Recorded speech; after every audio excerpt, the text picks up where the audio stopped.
আসসালামু আলাইকুম সুপ্রিয় দেশবাসী। নড়াইলের কালিয়া উপজেলার পুরুলিয়া গ্রামের ছাত্রলীগ নেতা সোহান মোল্লার বাসা থেকে একটি স্নাইপার রাইফেল উদ্ধার করেছে আমাদের দেশপ্রেমিক সেনাবাহিনী।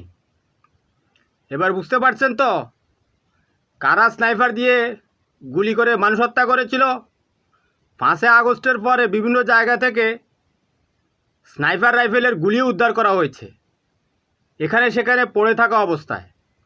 এর কারণ ওরা পালাবার সময় বুলেট টুলেট অস্ত্র অনেক জায়গায় পেলেও দিয়েছে। অথচ শেখ হাসিনার বায়ুসেনা ভারতীয় গোয়েন্দা বাহিনীর রয়ের এজেন্ট নবনীতা চৌধুরী সে ভিডিও বানাচ্ছে শিক্ষার্থীর বাসা থেকে স্নাইপার রাইফেল উদ্ধার, নিচে কমেন্টের ঝড়। শেখ হাসিনা ঠিক বলেছে, ম্যাটিকুলাস ডিজাইন। প্রথম আলু সময়